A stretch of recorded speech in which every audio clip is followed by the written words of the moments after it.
It was a game that will live long in the memory for Jack Stacey's mum, at least. A 1-0 win for Norwich City at Carrow Road against Stoke City this afternoon. We've made the trip up the hill back to our office, back to our studios, which have been revamped. We've got a canary now. Yeah, studios. That's what this is, a studio, isn't it? We can label that. We've got a canary. We need to work on a name for him. So any clever canary-related Norwich names, you can send them in. I haven't prepped you guys because I was going to ask you, so maybe I'll give you a little bit more time to brief. But this is the latest edition of the PinkUn.com Norwich City podcast, brought to you in association with Future Radio. I'm Connor Southwell. To my left is Paddy, Davitt. To my right is Samuel Seaman. I should probably explain that for our audio listeners, to which we've got a canary makes no sense. One of those inflatable ones that you could assault people with. Not that we condone that, but you see them kind of being waved at away games predominantly, I think. But it's the old canary, so you think they need to update that with a new crest, really. I don't know, sorry for our audio rather than visual listeners here, but there was a craze, wasn't there? I don't know what era it was. I remember Grimsby, they had loads of haddocks. They went to It was some FA Cup tie. They took a load to Southampton, didn't they? Was that it? Yeah. They were all the rage. But Novelty, I think we can definitely in the nostalgia category now, I think. Yeah, looking at that thing. And we've got something else in a box which we'll unveil later on. We've also managed to find some little figures which aren't yellow. That looks like a referee. That aren't in yellow and green. So they're sat on the table as well. Kind of like they're not quite Sabutio, are they? But they're like little figures. Really, he looks like he's appealing for a wicket in cricket. That second one. But anyway, we've put it off long enough. We are going to talk about the game that was. Norwich City have recorded their their sixth win in 8? Is that right?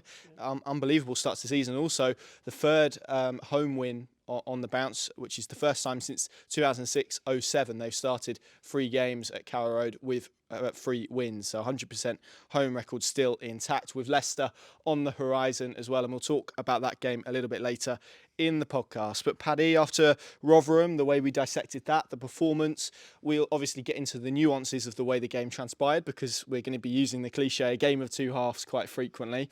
But the result, before we dig into absolutely anything, it was necessary, wasn't it, after what unfolded at New York Stadium before the break? Yeah, because I think it wasn't in this setting, because we recorded it on the Sunday after Rotherham, didn't we? In our away studio. Indeed, yeah. Which is actually, if I recall, that's just behind us, isn't it? Yeah, okay, yeah. Threw me there for a minute. All this talk of studios, definitely not the budget I'm familiar with, but the feeling was, I think, and I said it again today on the team news video, that the needle was still off the back of the previous 6 unbeaten games, but the needle was still ticking into the positive in terms of the overall feeling around this season. But because, it's not all that distant what happened at the back end, 1 win 11 and that kind of just sad, slow decline in terms of performance as well as results, lack of goals, just everything about the club felt very stale. That's not that far in the past, as I say, that if they'd have not performed again today and we'd had more of that first half at Rotherham, then those sort of little whispering voices maybe with some Norwich fans would have started to grow a little bit again, and maybe the narrative would have shifted. You've used that word a few times this past week. The narrative would have been then, well, maybe that start was kind of more of an anomaly, and this is now more the continuation of the trend from last season. So I think, first and foremost, to win as they did today, not pretty, but they got the job done, clean sheet into the bargain. I think that then firmly now puts us into the category 6 wins in 8. You cannot do huge amount more, and really the draw in that one, if you take the Rotherham result, was Southampton, and 97 minutes on the clock they're winning that game as well. So yeah, I think that's the biggest takeaway today, isn't it, that the performance itself was very sporadic and fitful and functional in many areas, but they got the job done, and that's a great trait, because where this season needs to lead to, if it's going to be a top 6 or better campaign, is days like today, where they won't live long in the memory, but everybody goes home tonight and it's 3 points more to the tally, and you've not played really anywhere near as they had done in those first 6 games. So that, to my mind, is a very, very good signal of the health and the vitality within this group of players and the coaching staff, that even when they're not firing on all cylinders, they can get the job done. And I'm sure we'll get into the deficiencies in Stoke, and that's 4 defeats in 6 now for them in the league, and Alex Neil is swiftly going to come under pressure, I think, given the outlay, bringing in 18 players, spending on money relative to the Championship at the topper echelons. That level of performance isn't going to be anywhere near good enough, and they were poor in many facets today. But Norwich did what they had to do, and it's just good to be sat here post Rotherham now with another game under our belts, and good. Okay. There's elements of performance that could be better today, but it feels a bit more like the continuation of what we've seen in the previous 6 games. Yes, it did. And Sam, just to kind of go off that home record, three wins from 3 in the league. As I said, it's their best home league start since 06-07, which is quite remarkable, really. But more so because of the way it ended last time around, when Carrow Road was such a toxic, dour place to watch football. The fact that they've been able to shift, I use the word narrative, to shift that narrative on pretty quickly. And today kind of exemplified it as well during that first half.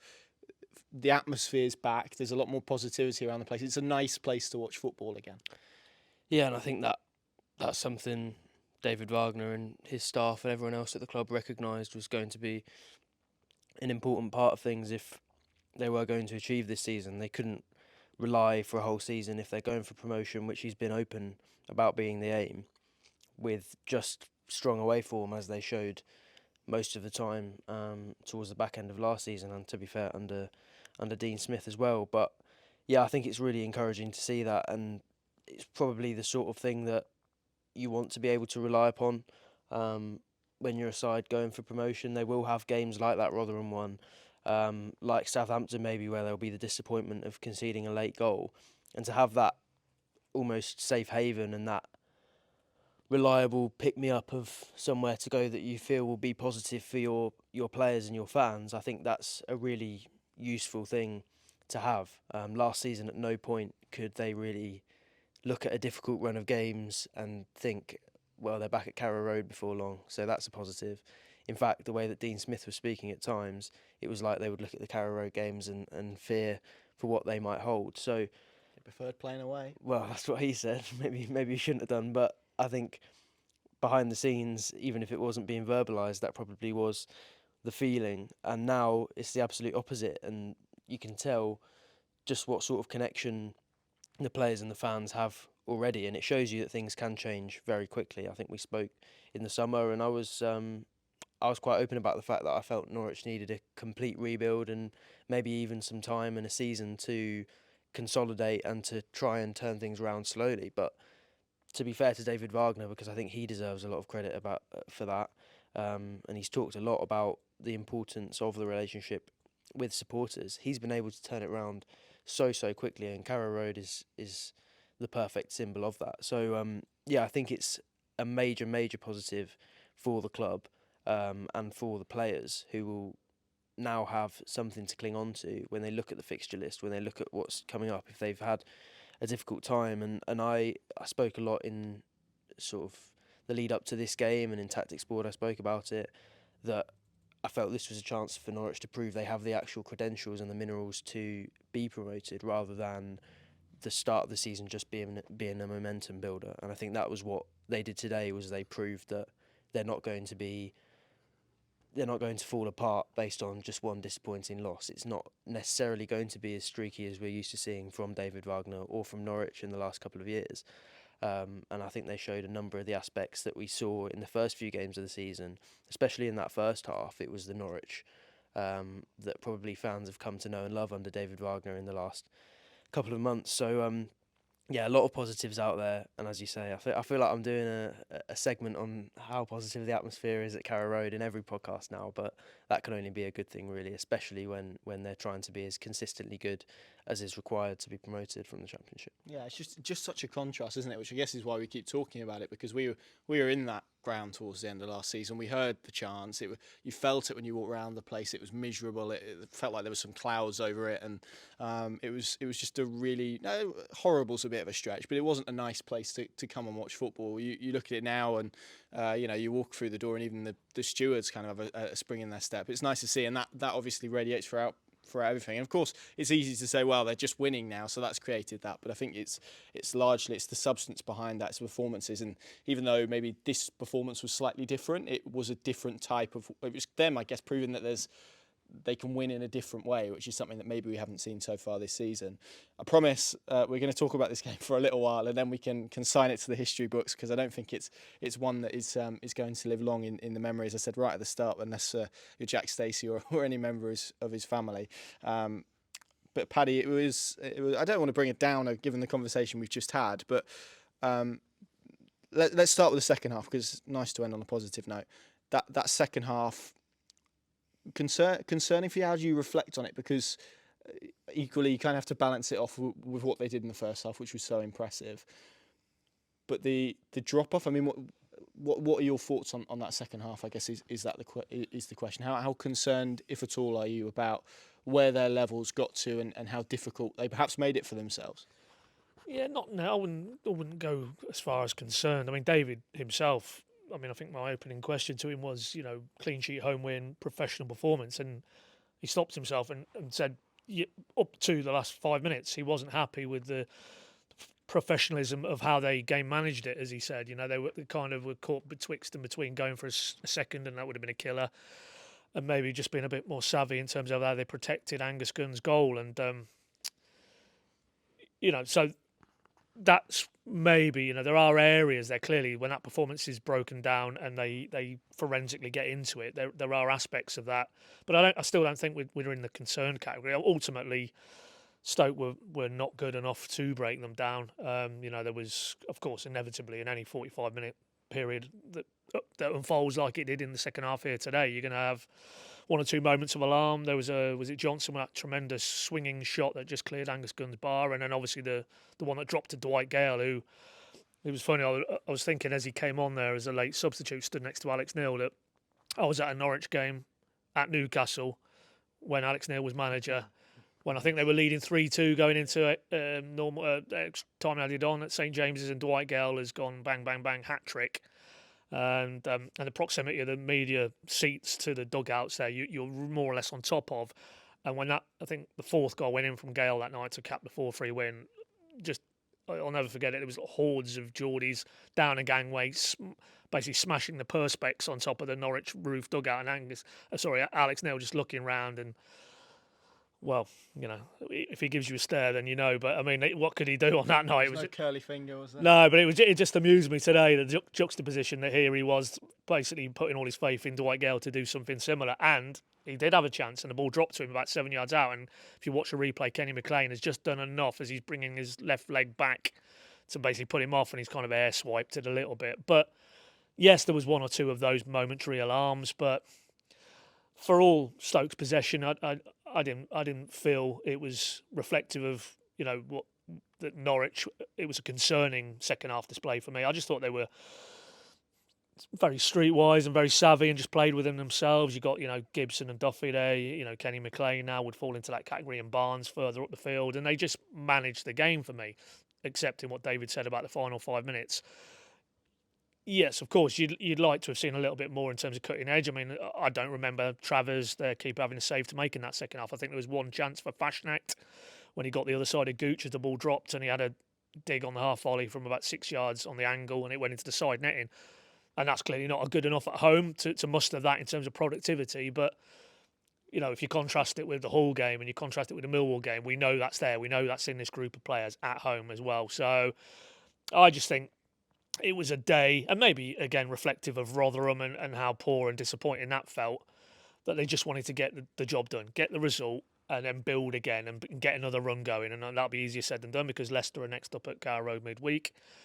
But today felt, looking at it, that group of players just wanted to get the job done. And if that meant they had to play a little bit within themselves and a bit more conservatively and just keep Stoke at arm's length, more or less, then so be it. But, to go back to what I said at the start, you look back at those Farker seasons, even the pomp and the panache of the first title winning season, there will have been days like this, where they had to grind it out. They wasn't at their best in terms of free flowing, but they got the job done. And those links in the chain are what get you to come April, May, when it really matters, in the shake-up. So, no, definitely no, from my point of view, watching that today, no concern, because I don't look at it in isolation. I look at it now as 8 games, League and Cup, 6 wins. You can't do much more than that, can you really?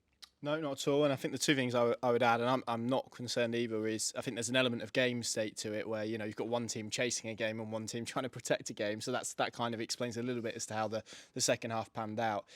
the only thing I would tentatively mention, I mentioned this in my verdict as well, is I felt first half was kind of, if you're going to produce a manual on how not to play against Norwich, it was basically what Stoke did, which was kind of set off them. It was quite interesting that they weren't keen at all to engage with Norwich trying to provoke that press that we've seen them do in recent weeks. They didn't want any part of that, but actually by sitting off them, it allowed Norwich to dominate wide areas, and Fassnacht was pulling fullbacks all over the place, and Stacey had a really good run at things, and likewise on the other flank with Rowe and Yanulis. So that probably explains why Norwich was so dominant. And in the second, they engaged Norwich a little bit higher, and it was similar to what Rotherham did, and it kind of forced Norwich to go a little bit longer, and that's when Hwang got a little bit isolated, and the distances weren't quite right, and that probably meant inviting a bit more pressure on themselves. But like you say, within that, they didn't consider. I can't really recall any saves that Angus Gunn had to make that were absolutely top notch. So they did defend their central areas really well. So again, you can dissect it in many different ways, but ultimately, Sam, it proves it's a different, as we said, and it was interesting because I spoke to Narcis Pelach in the week, and he said that they're trying to become a pretty complete team. They want to be adept at all of those aspects, at being able to defend if they need to and grind out a 1-0 result, being able to play with the flair that maybe we saw with against Millwall and Huddersfield, and that quality to be able to grind it into to shut up shop, to not concede territory in sort of deep areas, defensive areas. It's a real positive trait across a 46 game championship season, isn't it? Yeah, I agree with you. I think the almost universality of, if that's a word, I'm not sure, but if it is, We'll take it. and that sums up what was so good about Norwich's performance this afternoon. I think they had so many aspects that they will want to have going forward. It wasn't like the Southampton game where you're talking about unbelievable attack and terrible defence, or other times this season when it's been,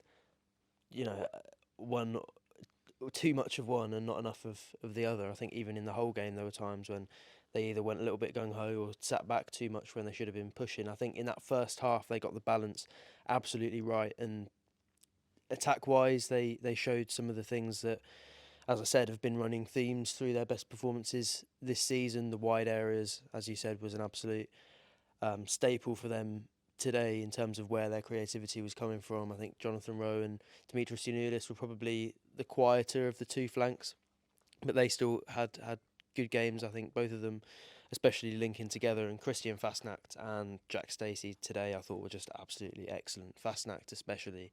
I think when you talk about that rounded approach and what was so good about Norwich today, he absolutely sums it up. He was fantastic on the ball. Technically, he is a cut above the Championship. He's far above this level, to be honest. And I think I saw somebody on social media say that if he had another yard of pace, he'd be sort of competing at the top end of the Premier League, and I agree with that. I think for a winger, that is maybe the slight downfall, but technically he's so good. He's clearly a very intelligent footballer. His movement is very good, his technique as well, and his work rate is unbelievable as well. The number of times you saw him steaming back, and I think Wagner was open in his post-match press conference that even though Fassnacht got that goal at Rotherham, he wasn't pleased with his performance, and then he comes back with something that Wagner says was the best he's played in a Norwich shirt, and I tend to agree with that. I think he was part of the team as a whole in impressing very much with their defensive work and their pressing. There were a number of times actually I feared for Norwich a little bit because the game seemed so open, and then within 3 seconds from work from McLean and Sarah and Fassnacht, they find a way to close the pitch so much and stop a way for Stoke to get out. And I don't think Stoke are the best team, or in this current form that they're in, I don't think they're the best team Norwich will play this season. They're probably not in the top 5, but I think Norwich made them look worse than they were because of the quality of their defensive work and their pressing. That was as good as I've seen from a Norwich team in terms of closing down and how rapidly they were able to snuff out defensive situations. And they weren't snuffing it out on the edge of their box. They weren't relying on Shane Duffy and Ben Gibson to put their bodies on the line as they have so often this season. They were snuffing it out in the Stoke half and managing to win the ball back in dangerous areas. So that was really pleasing. As I said, the wide areas were really pleasing. And then when it did rely on that defensive solidity and sitting behind the ball as they did, mostly in the second half. I agree with you. I think game state had a lot to do with it, as well as just the quality of their performance. But when they had to sit behind the ball and defend for their lives, they also showed that they can do that. And that's not news. I think we've seen all of those aspects at different times this season, often better than they showed today. But I think the fact that they were able to show all of it in the first half showed what sort of levels they can get to. And I think that was the key behind the win today. Reminded me a lot, actually, of a Norwich City win in the pre-season that we saw, Paddy, in terms of being quite defensively solid, maybe not being at their offensive best, which we've seen when John Rowe and even though there were really good offensive elements, particularly in that first half, as Sam outlined, and we'll come back to Fassnacht and Stacey in a bit more detail later on, but felt like, you know, you could have slotted that in the middle of their Germany tour, and it would have felt pretty apt in terms of the themes that we were seeing in pre-season, and this is where maybe I don't necessarily agree that pre-season doesn't have any bearing on what they do, but we saw it actively in Germany and Austria and Holland as well. A big part of what they were doing over the summer was creating that defensive solidity, which wins like today are born out of.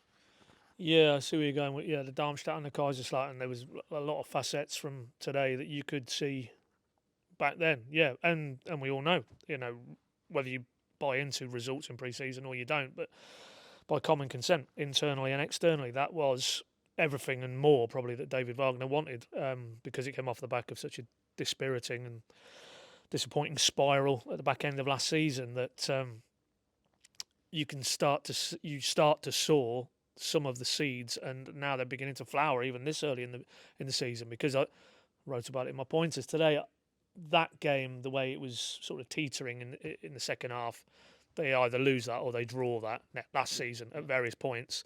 The fact that we were able to dissect elements of the performance that weren't quite there off the back of a clean sheet home win, that's your rate of progress, and it is a testament, as Sam says, it is a testament to Wagner and Pelach, who you spoke to in the week, and his coaching group, and also the players they've added to the group. And let's not forget the rump of the players who were here last season, because they're the ones who carried the disappointment. Kenny McLean, when his new contract was confirmed there the other day, and sat down with the club and talking about, you know, that baggage almost that those players would have felt at the end of last season, carrying that into pre-season, the fact that they managed to shed all that, and I thought he was good again today. To be fair, in that aspect of, I mean, David Wagner called it world-class counter-pressing in his view today, and he, on numerous occasions, you could see him breaking up the play higher up the pitch than in a dangerous area in front of Angus Gunn. So, yeah, no, there's absolutely no doubt, and today for me is further irrefutable proof that a corner has been turned. You know, it's easy when it's one game in, two games in, maybe a cup game in the middle of that, to feel that, you know, there's good signs, but have they actually left behind, you know, what unfolded in such toxic fashion in many facets post Millwall last season? I think they have, clearly now, definitively, because games like today would have been too much for them, for that group of players last season. Certainly the group who would finish the campaign, minus Hanley, minus Gibson, minus that experience. And that's exciting moving forward now, and Leicester's a great test in terms of that regard, that the fundamentals, it feels, are now in place, both with and without the ball. Second half, we see it more without the ball. First half, without the actual goal output, but we saw again, you know, when John Rowe and Yanulis are firing, when Fassnacht increasingly, and Stacey. I thought Gabizara was quiet by his standards today, but we know we don't need to talk about that man's quality on the ball. You know, my worry still as we move into this next phase is the Sargent-less element to it. I don't think Eder and Barnes offer anywhere near the overall package that a Barnes and a Sargent were. So, and we saw a little bit of Hwang today. You know, he made his second half debut. So, moving forward in terms of how high you can set the bar, that's my overriding concern now is can they maintain this?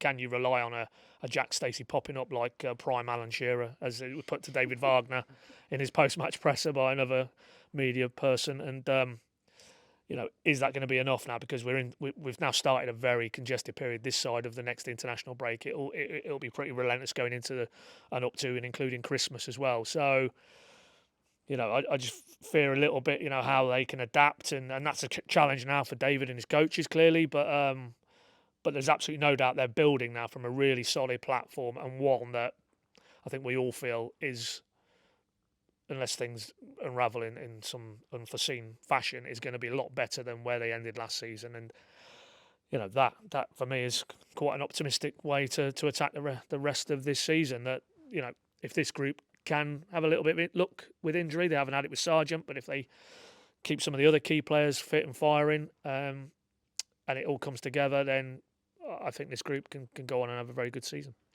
Yes, Sam. There's obviously a lot of attention on Adam Ida at the moment. We, as Paddy said, got the first sighting of Huang Yuzhou, and it was interesting to see him in the second half. Although I think it was a tough gig that he did have. What did you make of their respective performances? And as Paddy said, the dynamic between it was them two and Barnes, wasn't it, throughout really?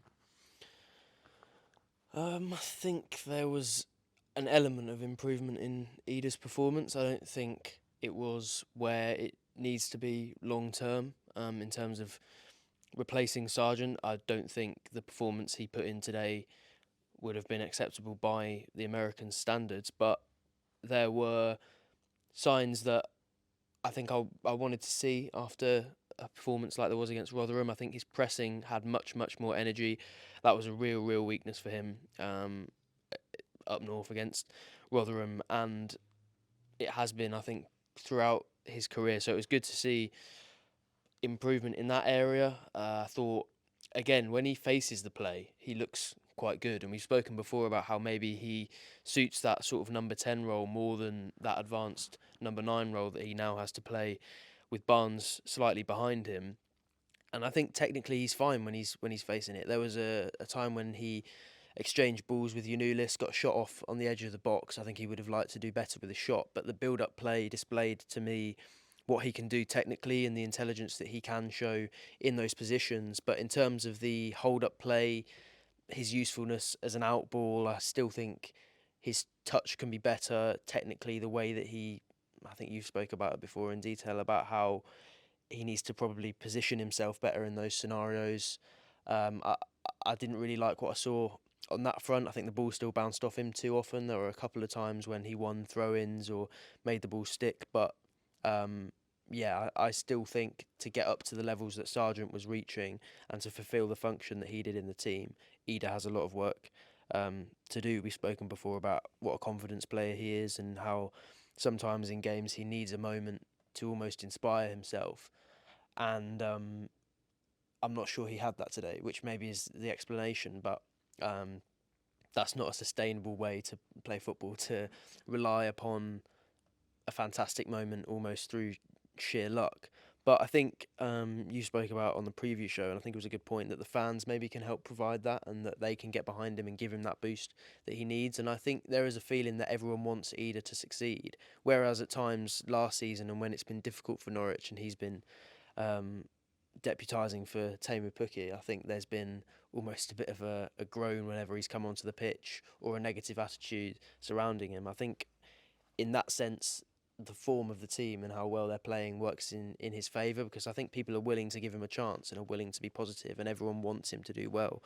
But still a lot of work for me, and I think it was a difficult situation for Huang when he came onto the pitch. There's not much you can do as a striker other than work your socks off and try and keep the ball as much as you can, try and win it off defenders, try and put them under pressure and slow down attacks. I'm not sure his hold-up play was especially good either, and having watched your insight video where you spoke to obviously a South Korean football expert, it doesn't sound like he's maybe as much of that physical profile as Sargent was, so maybe it's not wise to expect him to produce much on that hold-up front. But yeah, I think there were a couple of times when he was trying to sort of reach for headers and try and get the ball under control, and we didn't see much of that. And I think Norwich could have done with somebody who the ball sticks to a little bit more when they were under constant waves of Stoke possession and attack, and they were struggling to keep possession for more than 10 or 15 seconds at times. And I think they could have done with him there, and that didn't seem to be his strength. But I think he showed what he was about late on in the game when he sort of got the ball, had a bit of a chance to run at a defender, cut inside and hit a fairly decent shot.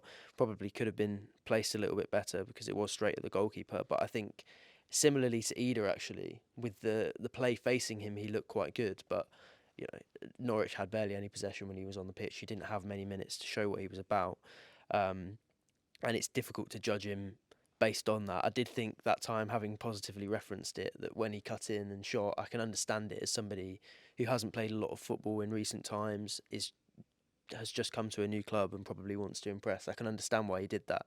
But I think if I was Wagner, I would have been absolutely howling, because it was, as he referenced post-match, that was quite poor game management. They were 1-0 up. It was a real chance to get the ball in the corner, hold it up, keep possession. And he's decided to take that shot on. And Stoke actually from there, I think, went and had quite a decent opening, had it not been for some good work from Gabriel Sara and Kenny McLean to slow it down. So that probably wasn't the right decision. I understand why he took it, but not much that we can really evaluate that performance on. Having said that, today I'm not feeling especially positive about Norwich's prospects in terms of replacing Sargent, but Hwang has barely played any football. I think, was this the first time he's got on the pitch in English football competitively? Yeah, so he has to have a little bit of time, but equally Norwich can't afford to give him too much more, because they will need to probably step up the level when Leicester come to Carrow Road on Wednesday, and it'll be interesting to see what decision Wagner makes regarding the 11. I would assume it's going to be Ida, but definitely an opportunity there for Hwang if he's able to take it. This is sort of useless stuff my brain holds, but can you remember when Tyrese Omotoyi took the ball to a court? I can't remember what the game was, and Daniel Farker in his post-match interview, was it Barnsley, was it? Oh, yeah. He spent ages raving about it, and it was obviously subsequently left. I think it was at Carrow Road, because I remember being there, and that was the type of game management, wasn't it? Sheffield Wednesday, there you go. And it was when Norwich were seeing out a game, and I remember him being full of praise for him in that moment. That's the type of game management that Tyrese Omotoyi now? Forest Green Rovers. He is, yeah. Permanently? Yeah. Yeah, he is. I So had no idea. there you go. It goes to show, taking the ball to the corner pays off for your career sometimes as well. On the Adam Eder debate, Paddy, it's interesting because, and I'm not digging at you, Sam. It's the way it's been framed generally is he needs to replace Josh Sargent, and you basically dropping him into the Josh Sargent role, and he needs to do needs to function in exactly the way that Josh Sargent functioned, which feels quite difficult in reality, particularly when he's a completely different type of striker.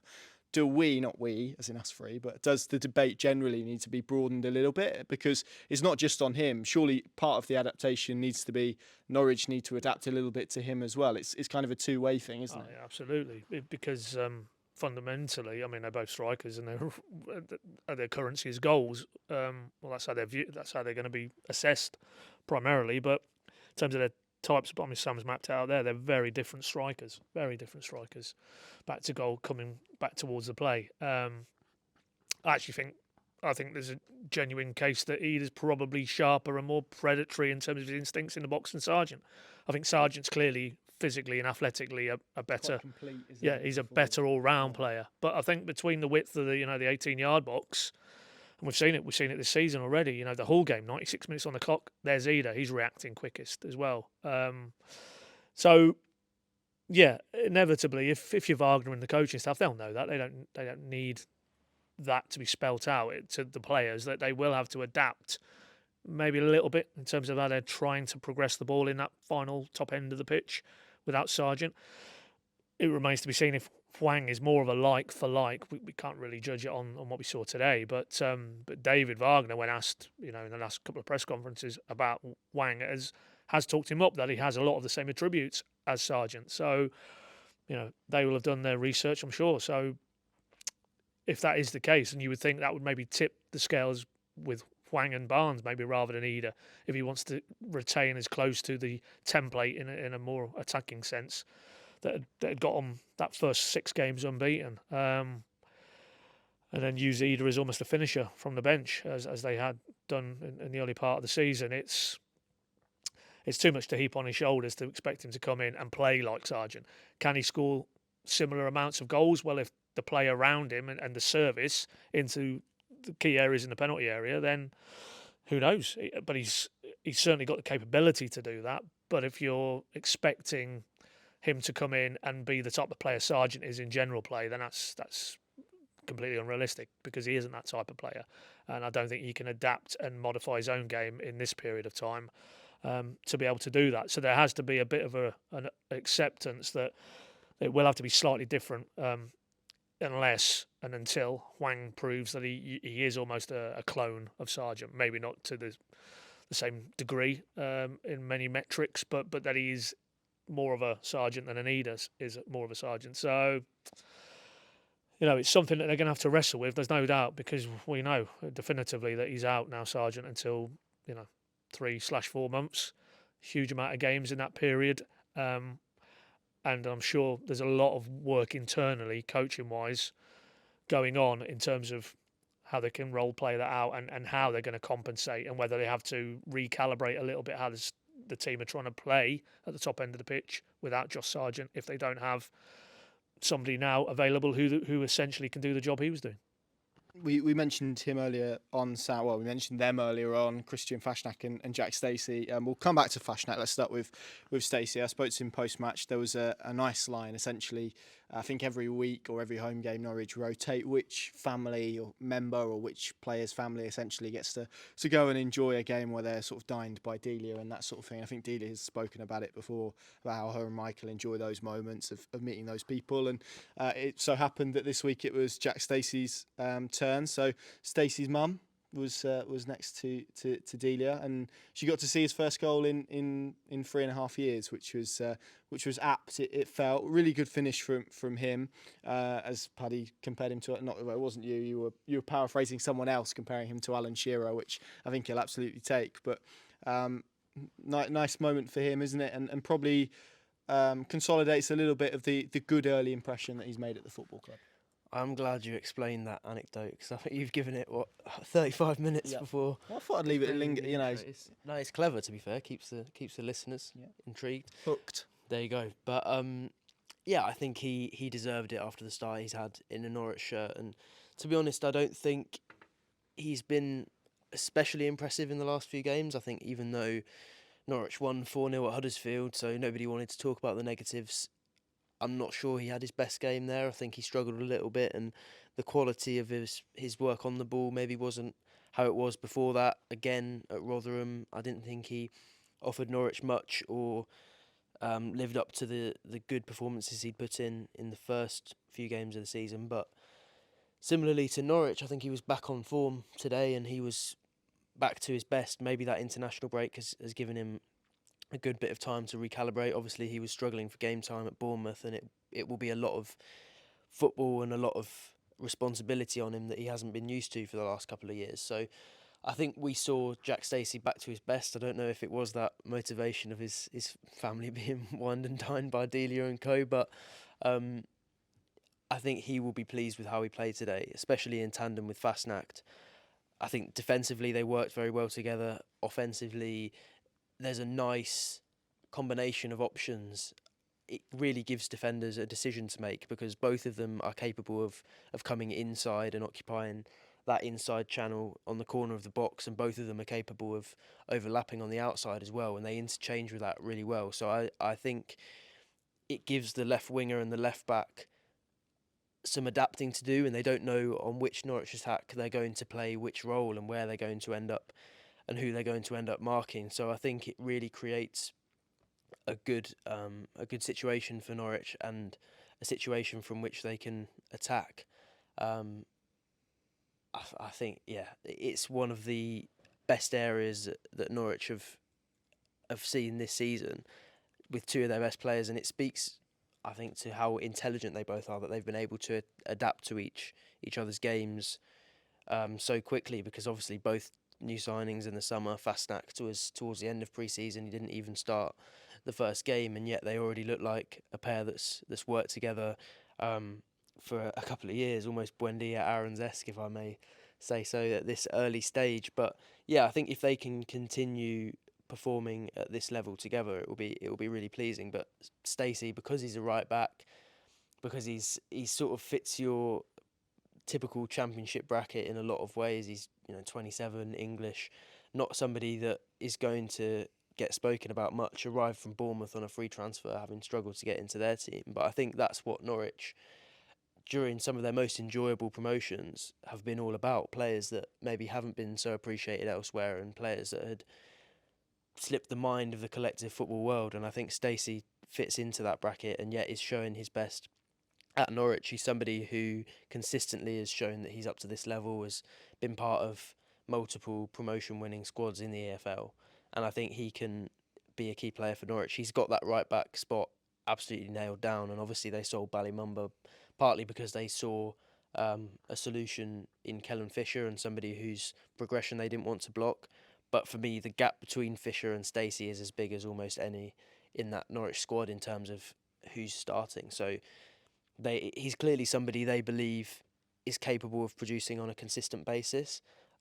He's not somebody who struggled with injury, especially throughout his career, and he's somebody who looks like he could be a very reliable presence. So on a free transfer, this looks like a little bit of a masterstroke from Stuart Webber, to be fair to him, and the sort of player that when you're struggling for money or struggling financially as Norwich were this summer, he's an absolute dream pickup, and they'll be delighted with how it's turned out, and it's been the absolute perfect scenario. So I think he can continue to produce these performances. Hopefully, now he's playing more games more regularly, he's not going to see the sorts of drop-offs that we saw in the prior weeks, and it's just good to see him back to his best. And obviously, you know, as he said, absolutely timed to perfection with his mum sat next to Delia in the director's box. Yep, Stacey's mum, has she got it going on? That's the question. We'll leave. I don't want an Let's answer not to that, answer by that. the way. I don't want an answer to that. That's one half of that right-sided pairing pad. The other is Christian Fassnacht. Sam spoke about him earlier. He doesn't. I mean, it's kind of a backhanded. He doesn't really look like a footballer. He has his. No, I keep thinking, and I wrote about it in the point, so that it's Stiepermann. He's just another Stiepermann in terms of. Not sure what he's really all about. What's his strongest attributes? But his Looks effectiveness. like, you know, if you blew on him, he'd fall over. But he's not that, is he? No, but I mean, he's quite a powerful chap, as was Stiepermann. Yeah. Yeah. But you just think, well, quite awkward. Average is, you know, you might look at him and think, you know, he does everything okay, but does he do anything really he's not well? listening. No. I'm saying that's what you could look at him if you look at, as you did with Stiepermann. But my word, how effective! I'm not going to repeat everything Sam has said, because that is the case, that he's a facilitator, he's an enabler, and he's a very intelligent footballer. And you know, it was telling. I think that the first couple of times David Wagner, once he was in the building, talked about him, there was almost a don't look down on the Swiss league. Don't be sneering about it. Of course, Wagner would say that because he himself was managing at the same club, young boys. But you know, this is a guy who won 5 or 6 league titles in Switzerland. He played in the Champions League. He could have played in the Champions League this time around again. Played for his country. You know, in where Norwich are at the moment, we're talking about Stacey there, an excellent recruitment. This looks an absolute tremendous, and a lot of it will have lent on the personal relationship with Wagner. We know that because both have spoken about that once the deal went through. But my word, I mean, there's no way Norwich, conceivably, where the Norwich finished last season, could have really pitched for a player of his pedigree and his, you know, CV basically. So yeah, there's no doubt about it. And I've referenced Stiepermann for one reason, because Stiepermann, that first league season, the relationship with Pookie, I mean, clearly, obviously, inevitably, with the goals team who Pookie scored, he was always going to, him and Buendia, but him particularly in that first time round, they were going to always claim the headlines, weren't they? To grab the headlines. But Pookie's nowhere near effective that first championship size title winning season without Stiepermann. Stiepermann was the enabler, the facilitator, and you're starting to see that with Fassnacht now. Obviously with Stacey primarily, because that's the flank they're operating on, but just how he interacts with the other attacking midfielders, with the two forward players. You know, he's just. And we don't want to get too carried away because it is still very early on in his career, still very early on in Norwich's season. But you know, David, as Sam said, called it his best performance in green and yellow today, and I think I wrote down, I think it was about 65 minutes the first time he misplaced the pass, and you know, everything he did before that was pure quality. So yeah, tremendous recruitment and quietly effective rather than average. I'll retract the average bit, but quietly effective in so many facets. You know, he got a booking at the end of the game because he's scissor tackling. I can't think of the player now off the top of my head, but you know, in terms that while you don't want that happening every week and him, you know, collecting yellow cards, it shows as well as the technical ability, he's got the physicality as well, and he's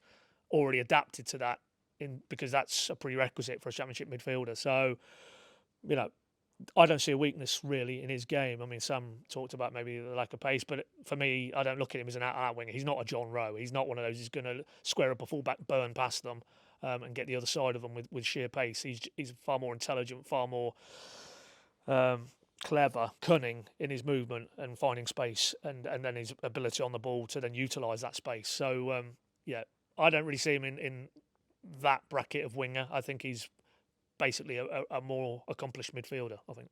He glides, doesn't he? He's the type of player that if you're a defender, you think, I've got him.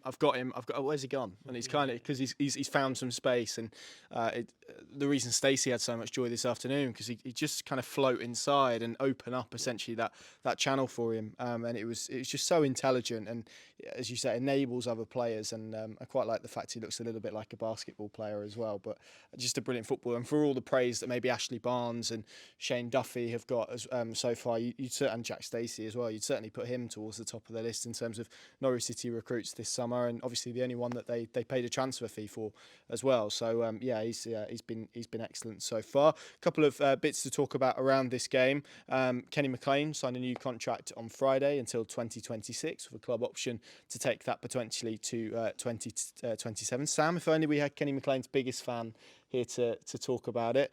You must be absolutely delighted. In fact, you've been wearing a smile all day, so I can only imagine it's related to that news about Kenny McLean. It is. I've been wearing a smile ever since Hang on, what's that T-shirt you've got under there? Has it got a big picture of Kenny McLean's face on it? Kenny's face there, but I can't show any bias in the press box, so I had to keep it under wraps. But did you say I love you, Kenny? Yeah, secretly every time under the table I was giving it that.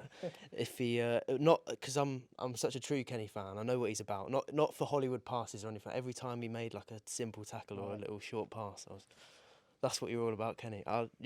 We all know what a big fan of Kenny McLean I am, and I have to say, I'm not one to blow my own trumpet, but this season he's proved me absolutely right. He's obviously miles ahead of Johnny Howson in his career as a Norwich player. He really a key man with Norwich. Different midfielders, potentially on the charge to Championship promotion. I think I've been proven right. I think Kenny's been proven right, and I'm delighted for him with this new best news this year. Well, we'll save the House and McLean debate for just save it. We've got a long car journey to Plymouth. To the public, and let's see who's the better midfielder out of those two. Okay, This is. We'll do a poll. You can't trust that. You can't trust. Children.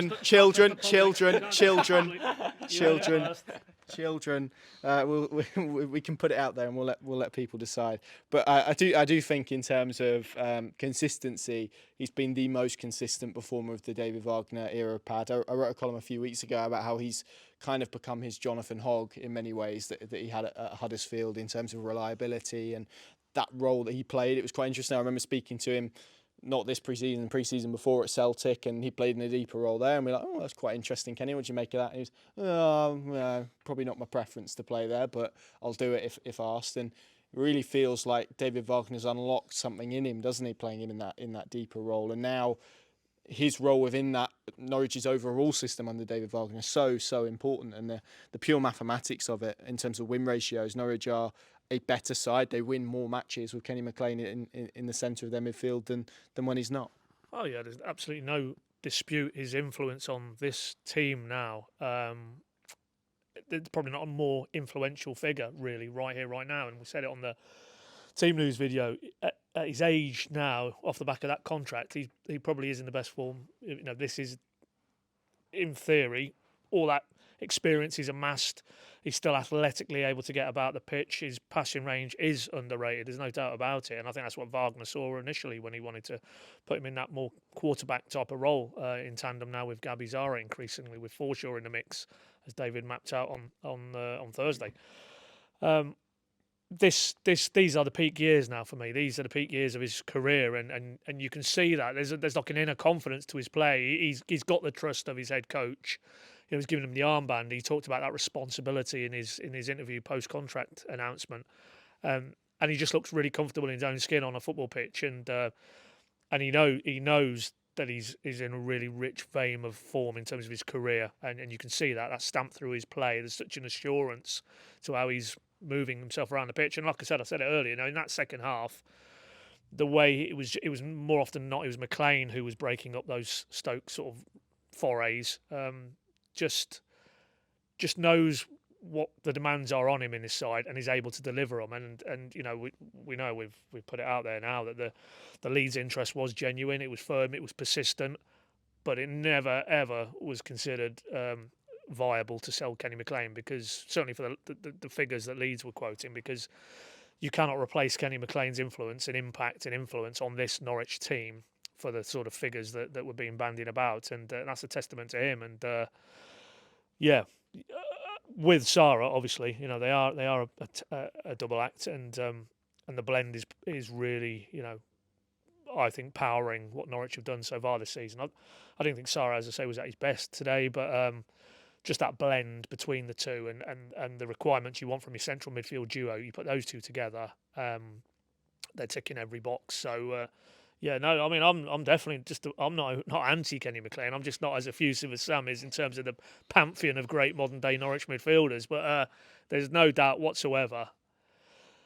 It's the cliche, but when David Wagner, as he will do now, sits down for his his Leicester team sheet, Kenny McLean's probably the first name on it. Yeah, I would agree. And until he scores a goal like Johnny Howson did against Forest, I'm not really going to entertain that debate if I'm honest. But we'll put it to the people and power to the people and all that kind of thing. Sam, Narcis Pelach, as so we had a sit down with him in the week. He was very impressive to speak to. What did you make of him? It's interesting. Jack Stacey again kind of referenced the work, and I think Narcis said this in the chat, that he's kind of taken ownership of the defence, and all of the coaches have a different area. I think Christoph Bühler's doing the attackers, Andy Hughes kind of the midfield, which kind of works when you look at their relative positions that they played. I think Narcis Pelach was a defender by all accounts. What did you make of it of him, I guess? And it kind of I felt encapsulated his passion for football, his enthusiasm for football, but also probably what he's injected into David Wagner's staff, but also the club more generally. Yeah, I think he spoke really, really well, and he's probably somebody who the more philosophical of Norwich fans are going to really enjoy listening to speak, because when I was watching that interview, there was almost not a world-class coach that he didn't tick off in his list of who he's worked with and who he's taken advice from and taken lessons from. He doesn't sound like somebody who's going to stick around at Norwich for 10 years. He sounds like somebody who's very keen on learning. He used that word plenty of times in that interview, and he seems like somebody who is really absolutely obsessive. I think he admitted that sometimes you have to be obsessive, and he sounds like somebody who's obsessive about football and lives it almost every hour of the day. And I think he represents what that staff looks like at the moment. With Wagner, we know from sort of conversations we've had how minute things are in his mind, and how important the tiny little details and his players playing at certain times in the day, and how minutely managed their schedule is. I think it's what Norwich probably needed after Dean Smith's approach, which is a little bit more Laissez-faire. I was going to say laissez-faire. You got there before me. It was a little bit maybe more traditional and involved a bit more time off, and probably a slightly more loose structure as to how things were done. I think now this is a football staff that is obsessed with making Norwich City a successful club, and just hearing him speak, I actually thought, what a coup this is for Norwich. And he probably has had a significant number of good offers, and he spoke about interviews. I think anyone who's done an interview with him with a view to maybe hiring him would have been impressed this summer. So I think Norwich have done a really good job getting him. I think Huddersfield did an even better job keeping him under Neil Warnock, because he feels like, I think he said his idea was closer to the sort of peak Spanish years and Guardiola's dominant Barcelona side. I think to... What are you trying to say about Neil Warnock's style of football? I for one, love Neil Warnock's style of football, and I think it's very similar to Pep Guardiola's at Barcelona. But I can see why some people might think it would be slightly different. So based on perception alone, I think Huddersfield have done a very good job keeping him there. And he's obviously somebody who is not snobby about the football that he works under. He isn't just obsessed with reiterating his own idea and proving himself right in his head. He wants to learn all the different aspects of the game, and he's bringing, even at his young age, plenty of different experience and expertise to a club that I think needed it this summer. I asked him in the press conference going into this game what worked so well with Pelach, and he said that he had been looking for plenty of details that he felt could make Norwich better, and he decided that he wanted to do that in his backroom staff. And I think they've probably got, at the level they're at, I would be surprised if there was somebody better that could have filled that role. So just from hearing him speak, I feel like I've made a lot of assumptions based on an interview, but to be fair, we don't get much more to go off when it comes to the influence of a backroom member. But how Wagner speaks about him, how he speaks himself, it seems like a really, really good and a really astute signing this summer. Maybe as good as any other they've made, and it will go under the radar. But these things do make a big difference, and I think Pelach will do that. Probably already has done that, and will continue to do that over his time at Carrow Road. It's interesting since he's got in the building, Pad. I mean, the amount of people that have said to us about how influential he's been and how much he's kind of lifted the place. And I guess it's interesting listening to both him and Wagner speak about each other. It kind of feels like maybe Pelach is, along with the other coaches as well, and we shouldn't forget Andy Hughes and Christoph Bühler as well, both of whom obviously supported Wagner at Huddersfield and got them out of the Championship, so they play influential roles as well. It's just obviously Pelach is the new one added to that group who didn't have last season, but kind of feels like he's maybe freed Wagner up a little bit to do different areas, to focus on different areas, to maybe pick and choose different bits. I mean, all of this kind of contributes to the change that he wanted to implement in the summer, doesn't it? Yeah, and it casts Wagner in a very positive light. You know, he isn't precious about his sort of coaching methodology or even, you know, the individuals within his team. You see it so often around the game that it's, you know, Coach A goes to club whatever and along go automatically his backroom team. There's no refreshing there. There's no maybe willingness to embrace a new voice, a different way of looking at it, and a younger coach as well. You know, such a precarious job security to being a head coach at the top end of English football, and you know, I'm pretty sure I can even think of one or two who recently darkened the doors of Norwich in terms of coaching who would think twice about bringing in a younger alternative because they would maybe role play. Well, if we go one win in 10 and I'm probably going to be out of a job, and then somebody else might, i.e. the person I've just brought in, might be. But there's none of that clearly in this thought process from Wagner. It's a selfless move, and it's also reinvigorated. You can feel that around the group. Yes, we've spoken to people within the club. I mean, you went to that fans forum, didn't you? And you know, with Angus and Jack Stacey and John Rowe, and I think was there a question about, you know, what's changed between now and the back end of last season, and one or two of the players basically put it on Narcis Pelach's shoulders. So that's all you need to go. If you're getting that recommendation from the people who matter, i.e. the football players at the football club, then that tells you his impact in a very abbreviated period of time. So, and that shone through in that interview. You know, the energy, the enthusiasm, verging on the obsession that he's got to his craft, and to want to get better and to put himself in uncomfortable situations. As he said, 4 years ago, he doesn't speak English. Then he goes to England, not only to England, he goes to the Championship and Huddersfield, you know, stays there when he could have gone with Corberan to emphasise my point about individuals moving around. Normally, you tend to see them move in packs wherever the head coach, the leader of that pack goes. But no, he decided, no, I'm going to go against the grain there. Felt a loyalty to Huddersfield, and then, you know, he's then decided to pitch up here and feels this is the environment where he can learn again. So that mindset, that, as I say, selflessness on the part of Wagner and his other coaches, because, you know, I'm sure he'd have had to sound with Christoph Bühler primarily, but also Andy Hughes as well, that, you know, this was happening and that we're going to shake things up, and this is why I want to do it. And for all of those coaches to embrace that, you know, you have to give them huge credit, and the evidence is now in what we're seeing on the pitch, because, you know, it looks so different, so much more cohesive for me in terms of what Norwich is striving to do on the pitch with and without the ball now, as opposed to that last 11 game run in last season. And let's not put it all at Pelach's door, but clearly he has injected a dynamism and an intensity and maybe a renewed focus and a freshness and an energy, and it would seem from our vantage that, Wagner and Bueller and Hughes, maybe they've tapped into that. They're feeding off that as well. And the spark is producing what we're seeing on the pitch. And obviously the players who came in the summer, they're part of that equation as well. But, ultimately that all leads back to one man, and that's David Wagner. It was David Wagner who would have pushed to bring somebody into his backroom team, as he said again on Thursday. I think he said earlier in the season, because he felt there was a missing piece of the jigsaw. That missing piece of the jigsaw now was Narcis Pelach. So, I think we can't underestimate Wagner's willingness to almost, park whatever it would mean for him as on an individual, and maybe people looking at it and saying, is that a reflection on some aspect of his coaching craft that was lacking or that he needed to address? I mean, he said on Thursday, didn't he, in that answer, that he is constantly striving. He will watch games, he will watch other coaches, he will go to training sessions, because he's still, despite him, I think he said it after today's game, being a manager for 14, 15 years, he still doesn't think he's the finished article. He still wants to improve. He still wants to push himself and challenge himself. And bringing in a young, hungry coach like Narcis Pelach is all part of that.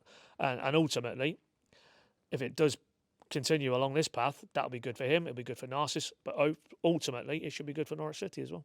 Indeed. Before we look ahead to the 2 games coming up, I wanted to highlight this. This was obviously, we've been asking for your Norwich City memorabilia. We've managed to get this lovely cardboard cutout of Darren Eady, who we had to actually take back. He'd been taken by some other members in the office, which they're entitled to do. We're not here all the time. And a health and safety high vis jacket had been draped round him. Yeah, because he needs more colour. He needs more colour on him, doesn't he? The lack of respect though to a legend like Mr. Eady. Exactly. I mean, imagine whacking an inflatable canary under his arm. I mean, it's just with sellotape to keep it from knocking me on the top of the head. Yeah, it has been quite remarkable that's stayed there. But there we go. And obviously we've got this Norwich City thing as well.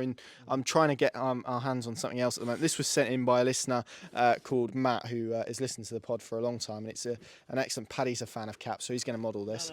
No. It's a bright yellow, and I'll just hold it up to the camera. It says Radio Canary 16:02 a.m. and the 0 is brilliantly crafted as a football. You've got a radio on the side. Obviously, you've got your headphones. Too big for my head.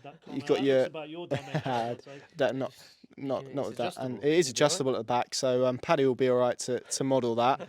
And that's where we're going to find. That's where we're going to try and find a home for it. I don't want to. I'm sat down, which is not ideal. Paddy is going to try and put him on, which works brilliantly for all of. You're going to try and put it on Darren Eady, which works beautifully for audio, and hopefully we can crown him. He's got quite a big head, hasn't he, Darren? Not the real Darren Eady, I don't want to offend, but there we go. Look at that. So thank you very much, Matt. And of course, we are looking for your Norwich City memorabilia. I did see, actually, there was an advert on TV earlier, I won't say on which channel, but for football sofas. So you can get sofas made in football team colours. So anyone who's got some yellow and green sofas that they want to donate would be appreciated. That'd be lovely, that. The red cabbage. What, styled on a sofa? Yeah, let's have it, yeah. If it can be done for free. Nice. But of course, any other Norwich City memorabilia, we don't want anything valuable that, has real deep meaning, but anything that's taking up a bit of space in your house that you want to get rid of, then do get in touch and let us know, and we'll take it. And we're building quietly. I mean, Darren Eady is looking resplendent with an inflatable canary. He's got a hat.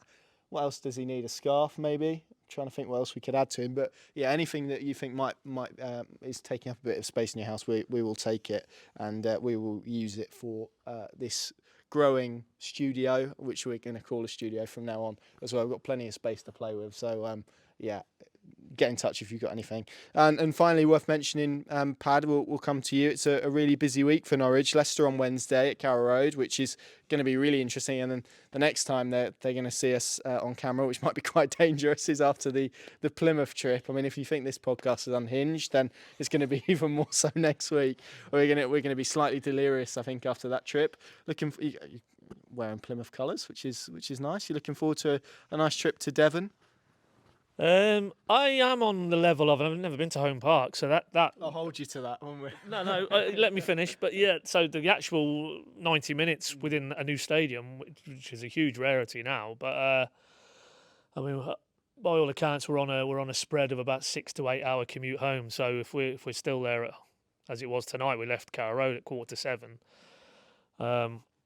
I dread to think what were the early hours of that Saturday, late hours of Saturday, early hours of Sunday morning going to look like. It's going to be bad.